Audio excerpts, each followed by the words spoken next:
த்வஜம் வானரயூதமுக்கியம் ஸ்ரீராமதூதம் சிரசா நமாமே. புத்திர்பலம் யசோ தைரியம் நிர்பயத்வம் அரோகதாம் அஜாட்யம் வாக்படுத்வம் ச ஹனுமஸ்மரணாம் பவேத். ஸ்ரீராம ராம ராமேதி ரமே ராமே மனோரமே. சகஸ்ரநாம தத்துல்யம் ராமநாம வராணனே ராமநாம வராணன ஓம் நமயிதி.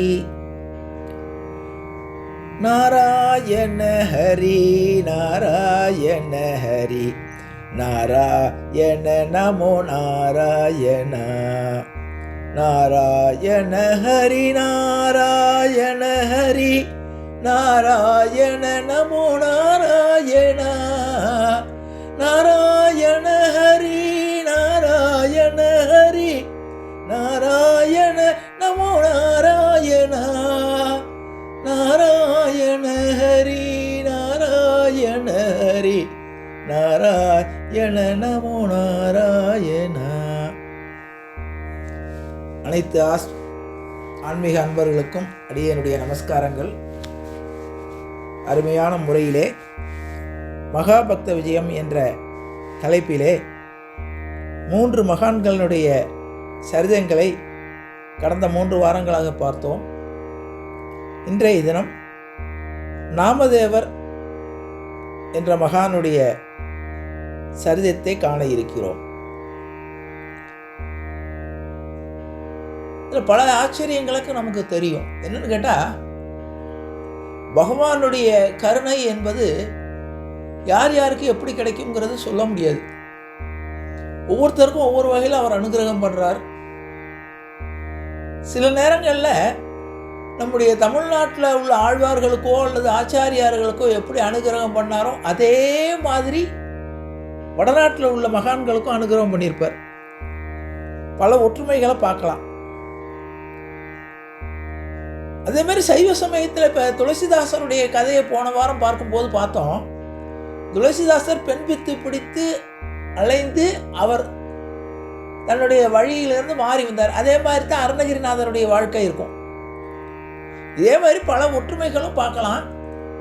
பகவான் அனுகிரகம் பண்ணதுலேயும் பல விஷயங்கள்லையும் பல ஒற்றுமைகளை பார்க்கலாம். சில விஷயங்களில் சில நேரங்களில் நமக்கு நம்ப முடியாத அளவுக்கு கூட இருக்கும்.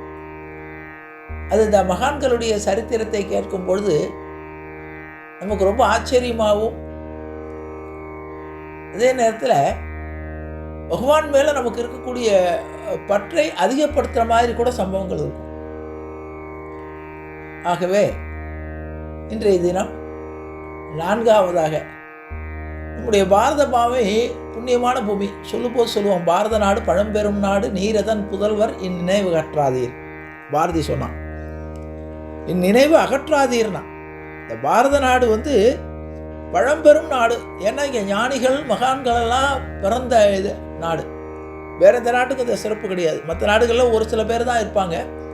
இந்த நாட்டில் இந்த நாடு பூரா எங்கே பார்த்தாலும் எல்லா திசைகளிலும் ஒவ்வொரு ஞானிகளும் மகான்களும் பிறந்து நமக்கு அருள் செல்வத்தை அள்ளி அள்ளி கொடுத்துருக்கிறார்கள்.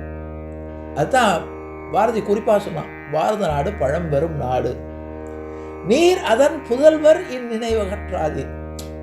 ஏன்னா நம்ம அப்பாங்கிற நினைவு வரும்போது எப்படிப்பட்ட வம்சத்தில் நம்ம வந்திருக்கோம், இப்படிப்பட்ட மகான்களுடைய வழி வழி வந்திருக்கோங்கிறது நம்ம நினைக்கிறோம். அதனால தான் பாரதியாக வித்தியாசமாக சொன்னான். எல்லாரும் தாய் நாடு தாய் நாடுன்னா, பாரதியாக வித்தியாசமாக சொன்னான், தந்தையர் நாடுன்னும் போதினிலே ஒரு சக்தி பிறக்குது மூச்சுதுனா. ஒரு தகப்பனுக்கு உண்டான தகப்பனுடைய சொத்துக்கு நமக்கு உரிமை கொண்டாடுவோம். அதே மாதிரி நம்முடைய மூதாதையர்கள் கொடுத்த செல்வத்தை நம்ம விட்டுடக்கூடாது, அதை பராமரிக்கணும், அதை காப்பாற்றணுங்கிறதுல பாரதி அதனால தான் அழுத்தமாக சொன்னான். அதை தந்தையர் நாடுன்னும் போதினிலே ஒரு சக்தி பிறக்குது மூச்சு நிலைனா. எல்லாரும் கூட கேட்டாங்க, என்ன தந்தையர் நாடுங்கிறீங்க, எல்லாரும் தாய் நாடு தாய் நாடுன்னு தானே சொல்லுவாங்க. இல்லை, ஒரு தந்தையுடைய சொத்துக்கு எப்படி மகன் கோர்ட்டுக்கு போய் சண்டை போட்டு வாங்குறானோ, எங்கள் அப்பா விட்டு சொத்து அப்படிங்கிறோம். கேட்கும்போது கூட அவங்க அப்பா விட்டு சொத்தான்னு கேள்வியாக கூட கேட்போம். அப்போ தகப்பனுடைய சொத்தில் உரிமை ஜாஸ்தி உண்டு. அதனால தான் இந்த பாரத நாடுங்கிறது நம்ம உன்னுடைய சொந்த நாடு, உனக்குரிய நாடு, அதனால் நீ அதை விடக்கூடாது இது அருமையான அருட்செல்வம் உள்ள நாடு அப்படின்னு பாரதி வலியுறுத்தி சொன்னான். இப்போ இந்த பாரத நாட்டினுடைய கதைகளை எந்தெந்த தேசத்தில் போய் எந்த மாநிலத்தில் போய் எங்கே போய் கேட்டாலும் அங்கெங்கே மகான்களுடைய சரித்திரம் என்பது மிக பிரசித்தியானது, உயர்வானது. இப்போ அதில் நாமதேவருடைய சரித்திரத்தை பார்க்குறோம். நாமதேவர் பண்டரிபுரத்தில் பிறந்தார். அவருடைய தந்தை தாம்சேட்டின்னு பேர், தாயார் குணாபாய். அவருடைய மனைவி ராஜாபாய், குரு விஸ்வோபகேசர்னு பேர். இந்த சம்பவங்கள் எல்லாம் பண்டரிபுரத்தை சுற்றி நகர்கிறார். பண்டரிபுரம்ங்கிறது மராட்டிய தேசத்தை ஒட்டியது. இப்போ மராட்டிய வம்சத்தில் பிறக்கிறார். இவருக்கு பெயரே நாமதேவர்ங்கிறதுனாலையோ என்னவோ தெரியல, இவர் ஆச்சார அனுஷ்டானங்களை விட பகவானுடைய நாமாவை சொல்லியே பகவானிலே அடையலாம். மற்ற அனுஷ்டானங்கள் எல்லாம் இரண்டாவது பட்சம். பகவானுடைய நாம சங்கீர்த்தனத்தின் மூலமாக இறைவனுடைய திருவருளை பெறலாம் அப்படிங்கிறது இவருடைய கொள்கை. இவர் யாருன்னா, இவருடைய தந்தை தாம்சேட்டி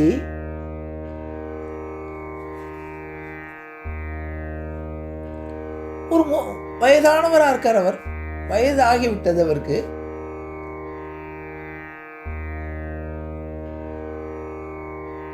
இவருடைய தாம்செட்டிங்கிறவருக்கு என்ன ஒரு சிறப்புன்னு கேட்டால், அவர் தன்னை ஏதோ ஒரு தொழிலை பார்த்து கொண்டு அவருடைய மனைவியோடு இருக்கார். கிட்டத்தட்ட 60 வயது ஆகிவிட்டது. இந்த தாம்செட்டியுடைய வழக்கம் என்னன்னு கேட்டால், தினசரி தாம் சாப்பிடக்கூடிய உணவுகள் எல்லாமே பெருமாள் கொடுத்ததுன்னு சொல்லி பண்டரிபுரத்தில் இருக்கக்கூடிய, பண்டரிபுரம் இப்போ விருத்தி அடையலை, சாதாரணமான சின்ன கோவில், அந்த பண்டரிபுரத்தில் இருக்கக்கூடிய பாண்டுரங்கனிடம் தான் செய்த உணவை கொண்டு நிவேத்தியம் பண்ணிவிட்டு அதை எடுத்து கொண்டு வந்து பகவத் பிரசாதமாக தினசரி சாப்பிட்டு வந்தார். இதுதான் அவருடைய வாடிக்கை. ஏதோ ஒரு அளவான வருமானம் சுமாரான இதில் இருந்து கொண்டிருந்தார்.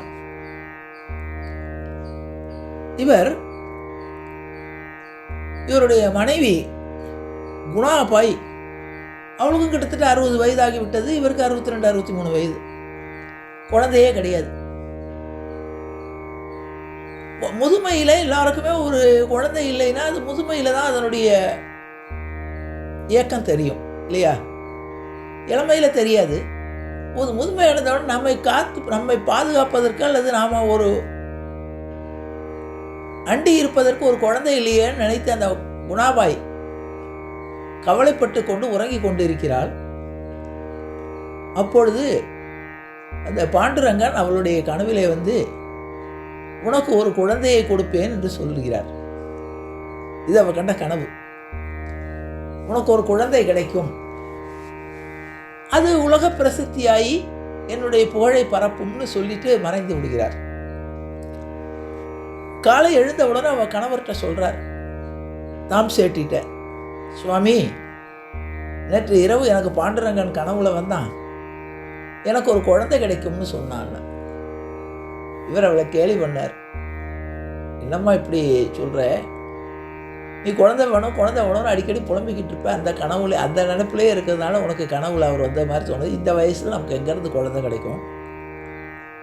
கிடைச்சாலும் நாம் எப்படி வளர்க்க முடியும்?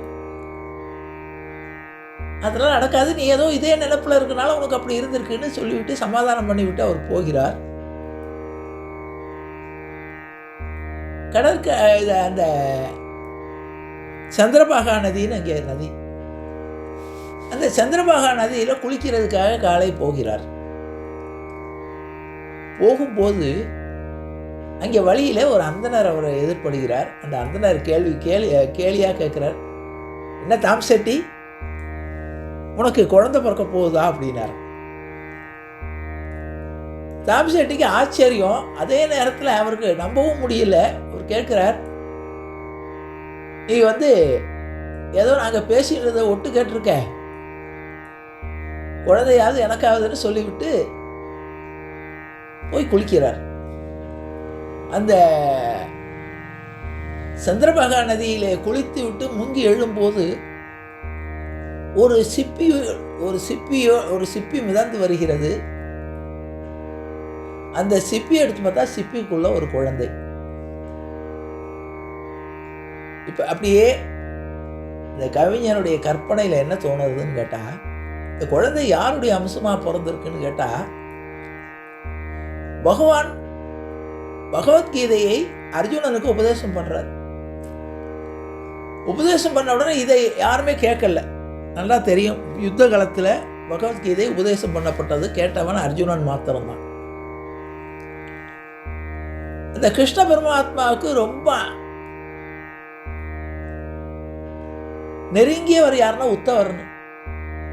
உத்தவர் கூட தூது அனுப்புவார். அந்த உத்தவர் கிருஷ்ணன்ட்ட விஞ்ஞாபிக்கிறார், கிருஷ்ணா,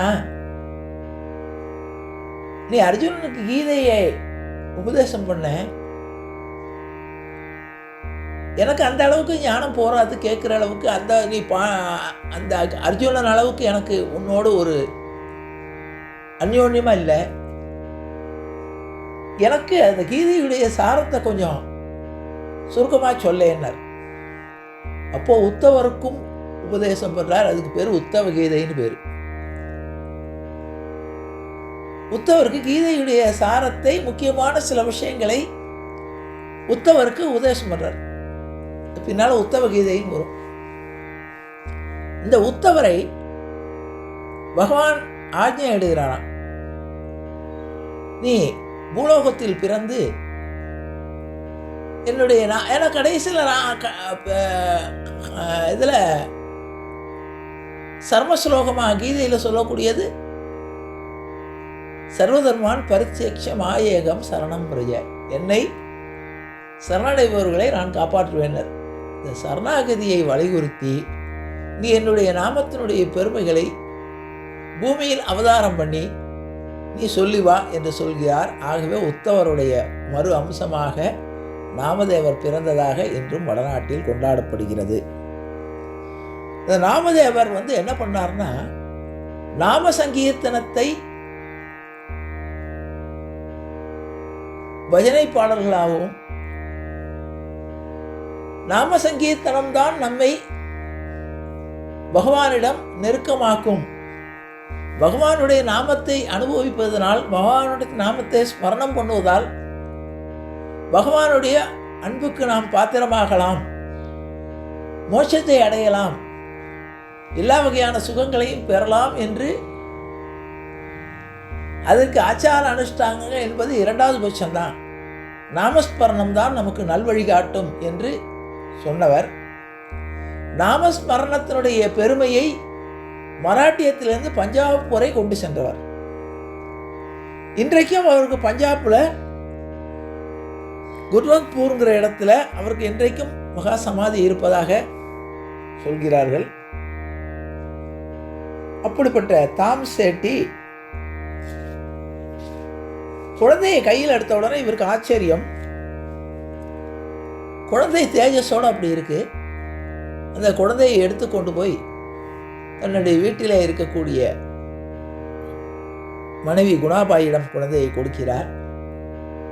அம்மா, நீ கண்ட கனவு உண்மைதான், இப்பொழுது நமக்கு ஒரு குழந்தை கிடைத்திருக்கிறது. நான் குளிக்கும் போது என்னுடைய கையிலே ஒரு சிப்பி கிடைத்தது, அதில் ஒரு அழகான குழந்தை இருந்தது. இந்த குழந்தை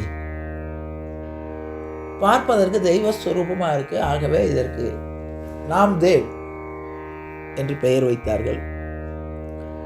குழந்தை வளர்ந்து வந்தது. ஒரு நாள் தாம் சேட்டி என்பவர் வெளியூர் சென்று விட்டார். இப்பொழுது குணாபாய் உணவு தயார் பண்ணிவிட்டால், ஒரு 5-6 வயசு குழந்தை. உடனே தன்னுடைய மகனாகிய நாம்தேவை அழைத்து, நாம்தேவ், நீ சென்று இந்த பதார்த்தங்களை பெருமாளுக்கு நிவேதனம் பண்ணிட்டு வா, நம்ம சாப்பிடணும்னு போகிறேன். இந்த குழந்தை அந்த உணவை எடுத்துக்கொண்டு போகிறது. போகிற வழியில் ஏதோ குழந்தைகள் பந்து விளையாடின்னு இருக்கு. அந்த பந்து அந்த உணவு மேலே பட்டவுடனே அந்த உணவு மேல்பட்டு கீழே சிந்தி விடுகிறது. அதை மறுபடியும் எடுத்து அந்த உணவை எல்லாம் எடுத்து அந்த குழந்தை அந்த வட்டியில் வைத்துக் கொள்கிறது. அதை பார்த்த தாய் குணாபாயானவள், அப்போ அந்த பதார்த்தமெல்லாம் கீழே விழுந்து விட்டது, அதை பகவானுக்கு நிவேதனம் பண்ணக்கூடாது, வா வேற தயார் பண்ணி கொடுக்குறேன் என்று சொல்கிறாள். இந்த குழந்தை சொல்கிறது, அதெல்லாம் வேண்டாம், பெருமாள் தானே எதை கொடுத்தாலும் ஏற்றுக்குவார்ட்டு சொல்லி போய்விடுகிறது. போன குழந்தை நேர பாண்டரங்கனுடைய சன்னதியில் போய் அதற்கு தெரிஞ்ச அளவில் ஏதோ தன்னுடைய தகப்பனாரோட போனப்போ பார்த்துருக்கா இல்லையா அந்த மாதிரி நைவேத்தியம் பண்ணுகிறது. இதனுடைய நினைவு என்னன்னு கேட்டால், நம்ம அப்பா போய் அந்த நிவேதனம் பண்ணிவிட்டு வந்தால் அவர் சாப்பிட்றார், சாப்பிட்ட மிச்சத்தை தான் கொண்டு வர்றாரு. ஏன்னா நம்ம குழந்தைகள் அப்படி தானே சொல்லுவோம், பகவான் சாப்பிட்டார் மிச்சம் கொடுக்குறார், அதுதான் நமக்கு பிரசாதம். அது கேட்டு வளர்ந்தால் பகவான் இன்னும் சாப்பிடவே இல்லையே என்று இது அழுது அழுது அழுது கதறி கொண்டிருக்கிறது. அது குழந்தை உள்ளத்தினால, அப்பா நான் சின்ன பையன் வந்தேன், இப்படி வரும்போது குழந்தைகள் விளையாட தட்டி விட்டது, அதுக்காக நீ ஏற்றுக்காமல் இருக்கியா, என்னோட உணவை நீ ஏற்றுக்கொள்ள மாட்டாயா என்று கதறி அழுகிறது. கடைசியில் வேறு வழி இல்லாமல் இனிமேல் நான் இந்த தரையில் முட்டி கொள்ளுவேன் நீ வராட்டான்னு சொல்லி அழகுது. உடனே பெருமாள் காட்சி தருகிறார், பாண்டரங்கன் காட்சி தருகிறார். இந்த நேரத்தில் பாண்டரங்கனுடைய சிறப்பை சொன்னால் நல்லா இருக்கும். பாண்டரங்கன் ரொம்ப எளிமையான கடவுள். தெய்வங்கள் ஒவ்வொருத்தருக்கும் ஒவ்வொரு சிறப்பு இருக்குது, ஒவ்வொரு பெருமாளுக்கும் ஒவ்வொரு தனி சிறப்பு உண்டு, தனி கதைகளும் உண்டு. பாண்டரங்கனுடைய கதையை சொல்லும்போது சொல்லுவார்கள், விட்டலன்னு ஒரு பக்தன், அவன் தாய் தந்தையருக்கு பணிவிட பண்ணுறது தான் அவனுக்கு வேலை, அதை பெரிய கடமையாக எடுத்துக்கொண்டு சேர்த்து கொண்டு வந்தான். பகவான் காட்சி தந்தார் அவனுக்கு. உடனே பகவானை லட்சியம் பண்ணவே இல்லை. உடனே அங்கே பக்கத்தில் இருந்த ஒரு செங்கல் எடுத்து தூக்கி வச்சானான். நீ கொஞ்ச நேரம் இங்கே நில்லு, நான் பெருமாளுக்கெல்லாம் என்னுடைய தாய் தகப்பனார்களுக்கு பணிவிட பண்ணிட்டு வந்து நான் உன்னை கவனிக்கிறேன். நான் அந்த பாண்டுரங்க நாகவன் அந்த செங்கல் மேலே ஏறி தன்னுடைய இடுப்பில் கையை வைத்துக்கொண்டு அப்படியே நின்றுட்டானான். இப்போதும் அங்கே அப்படித்தான். பாண்டுரங்கன் பண்டரிபுரத்தில் போனோன்னா இடுப்பில் கையை வைத்துக்கொண்டு அழகாக நின்று கொண்டு இருப்பான். இன்னொரு சிறப்பு என்னன்னு கேட்டால், அந்த கோயிலில் கற்பகிரகம் வரை எல்லாரும் போகலாம். அடியன் ஒரு 3-4 தடவை போயிருக்கேன். இந்த பாண்டுரங்கனை அவனுடைய பாதத்தில் எல்லாரும் தலையை வைத்து வணங்கலாம், தொட்டு வணங்கலாம். பாண்டுரங்கனுடைய பாதத்தை நம்ம தலையை தொட்டி வணங்கி குனிந்து அவருடைய பாதங்களில் நம்மளுக்கு தலையை வைத்து வணங்கலாம். அது அங்கே ஒரு சிறப்பு. பாண்டுரங்கன் மேலே பல பஜனை எல்லாரும் பாடியிருக்காங்க. பழைய மராட்டியில், ஹிந்தியில் பாண்டுரங்க பஜனை தான் ரொம்ப விசேஷம். ஏதாவது நாமதேவர்னு சொன்னது மாதிரி, நீங்கள் பாண்டுரங்க பண்டரிபுரம் போனீங்கன்னா இறங்கின உடனே நாம சங்கீர்த்தனத்தை காதார கேட்கலாம். எல்லா வகையான பாண்டுரங்கா பாண்டுரங்கா பண்டரிநாதா பண்டரிநாதா விட்டல விட்டல பாண்டுரங்கா பாண்டுரங்கா பாண்டுரங்கா பண்டரிநாதா பண்டரிநாதான்னு அந்த பஜனை நமக்கு காது குளிர இருக்கும். அதில் வயதானவர்கள், குழந்தைகள், பெரியவர்கள், இந்த வித்தியாசம் இல்லாமல் எல்லாம் ஜாலராவ் எடுத்துட்டு ஜால வார்த்தங்களோட யாருமே அங்கே பண்டரிபுரத்தில் நம்ம போனோம்னா யாருமே தன்னுடைய கதையோ சுய புராணமோ யாருமே பேசவே மாட்டாங்க. அது அருமையான காட்சியாக இருக்கும். அங்கே போனோம்னா அத்தனை பக்தர்களும் நாமஸ்மரணை கேட்டுகிட்டே இருக்கும். இறங்கின உடனே கேட்குறதா அந்த கோவில் சன்னதி வரைக்கும் கேட்டுகிட்டே இருக்கும். எல்லாரும் பல வகையான கீர்த்தனைகளையும் வடநாட்டு அன்பர்கள் பாடிய அபங்கங்கள் பேர். அந்த அபங்கங்களை பாடிக்கொண்டு ஆடிக்கொண்டும் பாடிக்கொண்டும் தன்னை மறந்து மெய் மறந்து உண்மையே பார்த்தாங்க. அவங்க பார்க்கும்போது நமக்கு பகவான் அவருக்கு காட்சி கொடுத்தது மாதிரி இருக்கும். காட்சி கொடுத்தா எப்படி அனுபவிப்பார்களோ அதே மாதிரி கிட்டத்தட்ட எல்லாரையும் பார்க்கலாம். இன்னொரு என்னுடைய அனுபவத்தில் சொல்கிறேன், நீங்கள் வடநாட்டில்னா நீங்கள் திவ்ய தேசத்தில் நீங்கள் யாத்திரை போனீங்கன்னா போகும்போது நீங்கள் யாராவது ட்ரெயினில் ஏறி போகிறீங்க, அங்கே நீங்கள் எங்கே போகிறீங்கன்னு கேட்பாங்க. நாங்கள் பண்டரிபுரம் போகிறோன்னு சொன்னால் போகிறவனையே விழுந்து வணங்குவார்கள். நான் பண்டரிபுரம் போகிறோன்னு சொல்லிட்டாவே போகிறோம்.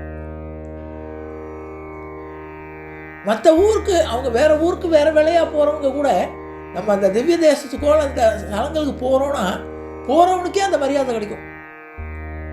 அந்த மாதிரி ஒரு ஈடுபாடு அவங்களுக்கு உண்டு.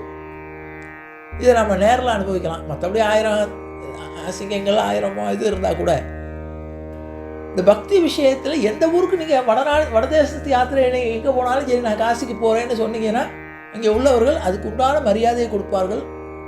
நமக்கு ஏதோ நம்ம போகிறதுக்கு ஏதோ ரொம்ப புண்ணியம் பண்ண மாதிரி அதை நம்ம அப்போ தான் உணர்வோம். அந்த திவ்ய தேச யாத்திரை போகிறதுடைய பலனை அவங்க பக்கத்தில் ஊரக்காரங்களாகவே இருப்பாங்க, அடுத்த ஊர்க்காரங்களாகவே இருப்பாங்க, அவங்களுக்கு கூட அந்த பாக்கியம் கிடைக்காது. உங்களுக்கு அந்த பெருமாளை சேவிக்க போயிருக்கேன் அப்படின்னு நான் பூரி போகும்போது பல முறை அனுபவிச்சிருக்கேன். எவ்வளோ போனால் சில பேர் இடமே கொடுப்பாங்க படுத்துக்குங்கன்ட்டு, அவங்க கீழே படுத்துக்குவாங்க.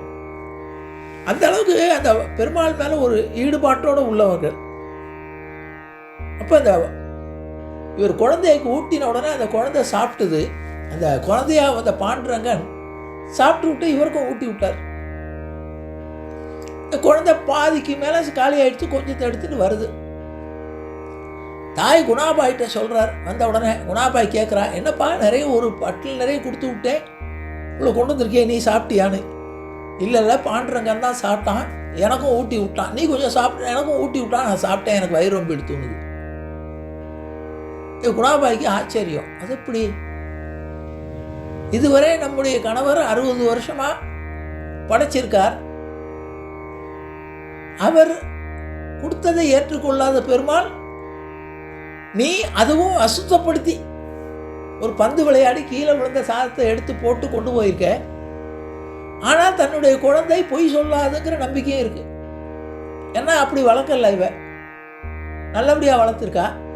இதை நம்பவும் முடியல, நம்பாமல் இருக்க முடியல. வெளியே சென்றாத தாம் சேட்டி திரும்பி வந்தார். அவர்கிட்ட நடந்ததை சொல்கிறா. இப்படி நாம்தேவ் போய் அனுப்பி வச்சேன், போகும்போது பந்து விளையாடுறது சாதம்லாம் கீழே சிந்திடுத்து, நான் கூட வேறு தயார் பண்ணி தரேன்னு கேட்கல, அள்ளி போட்டுன்னு எடுத்துகிட்டு போயிட்டான், நேரம் எடுத்துன்னு. இப்போ குழந்தை வந்து இப்படி சொல்லுறது, இது உண்மையாக பொய்யான்னு தெரியல, நம்பாமே இருக்க முடியல, நம்பவும் முடியல, நம்பாமல் இருக்கவும் முடியல. அந்த பாண்டுரங்கன் இவனுக்கும் ஊட்டி விட்டு தானும் சாப்பிட்டான்னு சொல்கிறாங்க. பாதி சாதத்தை காணும், கொஞ்சம் தான் இருக்குது அப்படின்னு. இப்போ கேட்டால் எனக்கு பசி இல்லை, நான் சாப்பிட்டேங்கிறான் அப்படின்னு. வா அந்த பாண்டுரங்கன்ட்டே கேட்போன்னு போனார். அப்போ இந்த குழந்தைகிட்ட கேட்டால் பாண்டுரங்கன் நிஜமாகவே ஊட்டி விட்டானா? ஆமாம் ஊட்டி விட்டான், நான் சாப்பிட்டேன். எங்கே வா மறுபடியும் காட்டு, பாண்டுரங்கன் உன்னை ஊட்டி விடுறானான்னு பார்ப்போம் அப்படின்னு அந்த குழந்தையை அழைத்து கொண்டு போகிறார்கள். அந்த சன்னதிக்கு போய் இந்த குழந்தைகிட்ட கொடுத்து, இப்போ நீ நிவேத்தியம் பண்ணு, வந்து சாப்பிட்றானான்னு பார்ப்போம். இந்த குழந்தை அழுகிறது. பாண்டுரங்க, எங்கள் அப்பா நீ ஊட்டி விட்ட அழகை பார்க்கணுன்னு ஆசைப்படுறார், வான்னு. ரொம்ப நேரமாக வரல. அப்புறம் இது கதறுகிறது. பாண்டுரங்கன் காட்சி கொடுக்கிறான். காட்சி கொடுத்து அந்த குழந்தைக்கு மறுபடியும் ஊட்டி விடுறான். உடனே தாம் சேட்டிக்கு ரொம்ப சந்தோஷம். ஆகா, இது ஞான குழந்தை. இந்த இடத்துல நான் ஒரு விஷயத்தை நான் சொல்ல விரும்புகிறேன். பகவான் முன்னால் நாம் நிற்கும்போது நாம் குழந்தை ஆயிட்டோன்னா பகவானுடைய காட்சியும் அனுகிரகமோ சுலபமாக கிடைக்கும். பகவான் முன்னால் நம்ம எல்லாரும் குழந்தை தான். அந்த குழந்தை மனோபாவம் நமக்கு வந்துருத்துனா பகவான் சுலபமாக நமக்கு இறங்கி வந்துடுவான். நம்ம வயசாகிடுத்து, பக்குவம் வந்துருத்தோ, ஞானம் வந்துருத்தோ, அப்படி படிச்சிருக்கோம் இப்படி படிச்சிருக்கோங்கிற எண்ணம் வரும்போது பகவான் இன்னும் கொஞ்சம் அனுபவம் வரட்டும்னு விட்டுறான். நம்ம மனசளவில் ஒரு குழந்தையாகி பகவானிடம் ஒரு குழந்தை எப்படி தாயிடம் உரிமையாக கேட்குமோ, உரிமையாக பழகுமோ, தகப்பன்ட்ட எப்படி உரிமையாக கேட்குமோ, அதே உரிமை நமக்கு பகவானிடம் உண்டு. இந்த எண்ணம் நம்ம மனசில் வந்துருத்தோம்னா நிச்சயம் பகவானுடைய அனுகிரகம் கிடைக்கிறது ரொம்ப சுலபம். நமக்கு தடையாக இருக்கிறது இதுதான். அப்போ இந்த குழந்தை அழுத உடனே பகவான் மறுபடியும் காட்சி கொடுத்து உடனே இவர் தாம்சேட்டிக்கும் குணாபாய்க்கும் ரொம்ப சந்தோஷம். உடனே இந்த குழந்தை சாதாரண குழந்தை இல்லை, தெய்வாம்சமான குழந்தை அப்படின்னு முடிவு பண்ணி அந்த குழந்தையை அன்போடு வளர்க்கிறார்கள். உரிய பருவம் வருகிறது. ஒரு நாள் கனவுல, குணாபாயுடைய கனவுல இறைவன் தோன்றி பக்கத்தில் இருக்கிற ஊர்ல ராஜாபாயின்னு ஒரு பெண் இருக்கிறாள், அழகான பெண்ணு. அவளை உங்களுடைய நாம்தேவுக்கு நிச்சயம் பண்ணி திருமணம் பண்ணிடுங்கிறார்.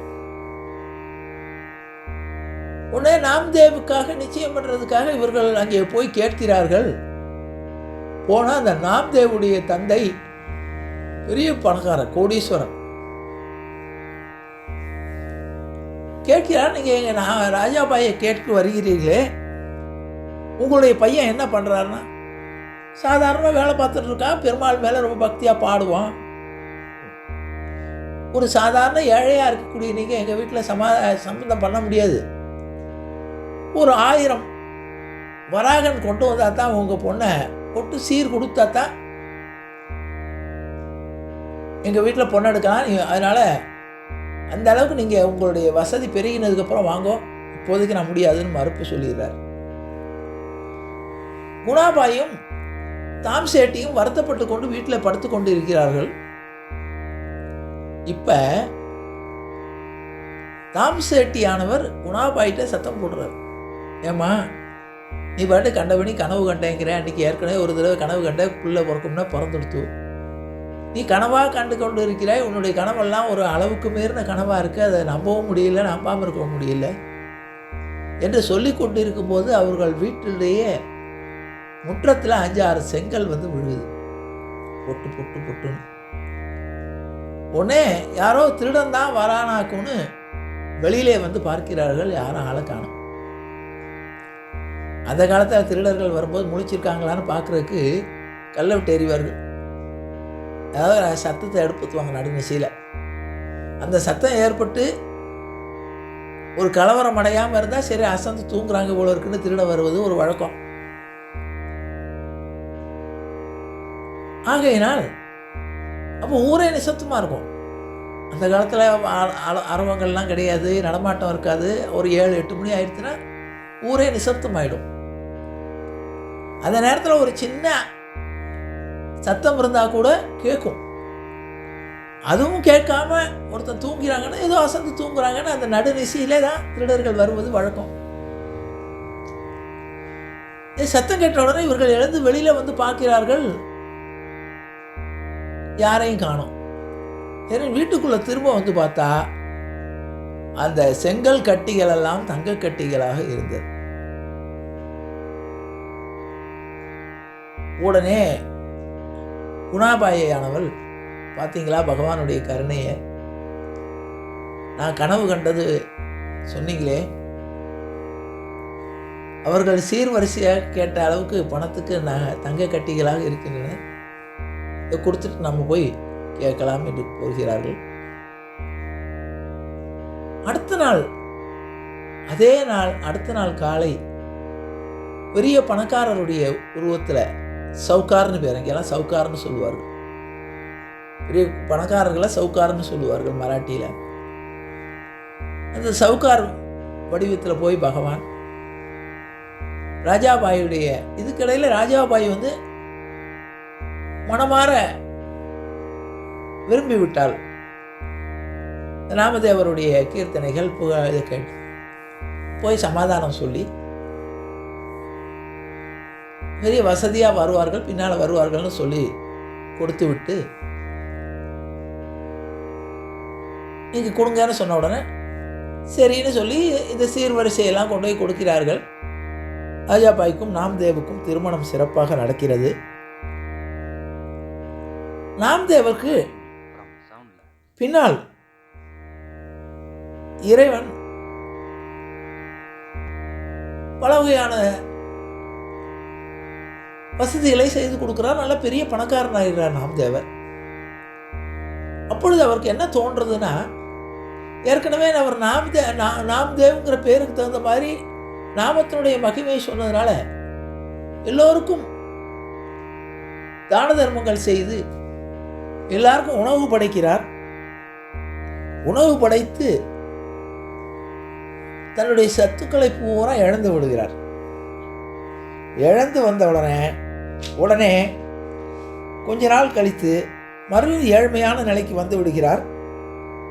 ஏழ்மையான நிலைக்கு வந்த உடனே ரொம்ப வறுமையான நிலைக்கு வந்து விடுகிறார். அப்பொழுது சாப்பாட்டுக்கே வழி இல்லை. ஆனாலும் இவர் நாமத சங்கீர்த்தனத்தை குறைக்கவில்லை. ஒரு நாள் இதை சோதிக்க எண்ணிய பகவான் ஒரு விருந்தினர் வடிவத்தில் வந்து, வழிப்போக்கன் வடிவத்தில் வந்து ஒரு மாட்டை கட்டிட்டு வர்றார். இந்த மாட்டுக்கும் எனக்கும் ஏதாவது ஆகாரம் இருக்கா அப்படியே என்று கேட்கிறார். கேட்ட உடனே அவனுடைய அம்மா உள்ளே இருந்து வந்தவள், இங்கே யாரு, இங்கே எங்களுக்கே சாப்பாட்டுக்கு வழி இல்லை, உனக்கும் மாட்டுக்கும் வேற இருக்கா என்று சொல்லி கடிந்து சொல்லுகிறாள். அப்பொழுது அவர் சொல்ற அந்த வழிப்போக்கனாக வந்தவர், என்னம்மா புரியாதவங்களா இருக்கீங்களே, இந்த மாட்டுக்கு வண்டி நிறைய பொண்ணும் பொருளும் கொடுத்து உங்கள் வீட்டில் கொடுக்க சொல்லி அடுத்த தெரு சவுக்கார் அனுப்பினாரு. நீங்கள் என்னடானா எனக்கும் போட மாட்டேங்கிறீங்க, என்னுடைய மாட்டுக்கும் போட மாட்டேங்கிறீங்க அப்படின்னு சொல்லி 2 மூட்டையை தட்டி விடுறார். அதுலேருந்து தங்க நாணயங்களும் கீழே சிந்துகிறது. சிந்தி விட்டு இவர் போயிட்டார். போன உடனே பார்த்தா அங்கே பூரா தங்க நாணயங்களும் அந்த மூட்டையில் இருந்ததெல்லாம் இருக்குது. இதை பார்த்த உடனே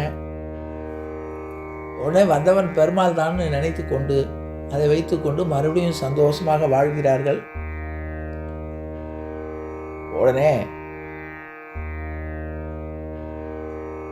ரொம்ப சிறப்பாக கொஞ்ச நாள் வாழ்ந்து கொண்டிருக்கிறார்கள். வாழ்ந்த உடனே அந்த பொன் இதெல்லாம் வைத்துக்கொண்டு மறுபடியும் அவர்கள் குடும்பம் நடத்துகிறார்கள். அவர்களுக்கு குழந்தை பிறக்கிறது. இந்த நாமதேவரை கபீர்தாசர் சந்திக்கிறார். கபீர்தாசர் சந்தித்து, என்ன கபீர்தாசர் ஏற்கனவே பார்த்தோம், அவர் இந்த ராமநாம தீட்சைக்காக ராமானந்தர் முன்னால படியில் படுத்து கிடந்தார். ஒரு முஸ்லீமாக இருந்தாலும் ராமநாமத்தை சொல்லி உயர்வடைந்தவர். அஷ்டமா சித்திகள் இருந்த கோரக்கநாதரை தன்னுடைய நாமத்தினாலே அவர் அஷ்டமா சித்திகளை அடைந்தவர் கபீர்தாசர். அப்படிப்பட்ட கபீர்தாசர் அவரை சரணடைகிறார்கள். பின்னால் இவர்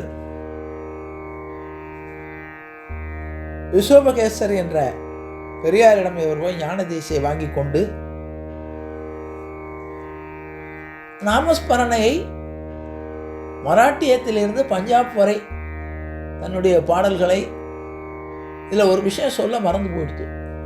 அவர் பாடும்போது ஒரு வார்த்தை சொன்னாராம், 1 கோடி அபங்கங்கள் நான் இயற்றுவேன்னு சொன்னாராம். அந்த பாடலில் உண்டு. 1 கோடி, அதாவது பெருமாளுடைய நாமாவளையை எத்தனை சொன்னாலும் அழுக்காது. மற்ற எல்லா விஷயங்களுக்கும் ஒரு நேரங்காலம் உண்டு. பெருமாளுடைய நாமாவளியை சொல்கிறதுக்கு நேரங்காலமோ ஒரு ஓய்வோ ஒரு தளர்ச்சியோ ஏற்படாது. அதை அவருடைய இதில் அபங்கங்களில் சொன்னார். அவர் அபங்கங்களில் 1 கோடி அபங்கங்கள் இயற்றுவேன்னு சொன்னார். ஆனால் நமக்கு கிடைத்தது 2400 என்னவோ தான் கிடைச்சிது. அவருடைய அபங்கங்கள் இன்றும் பாண்டுரங்கனுடைய சன்னதியில் அவரால் அவருடைய பக்தர்களால் இன்றும் பாடப்படுகிறது. அப்படிப்பட்ட நாமதேவர் பின்னால்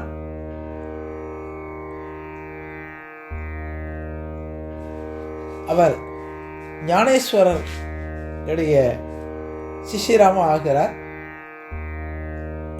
அடுத்த வாரம் ஞானேஸ்வரரை பற்றி பார்ப்போம்.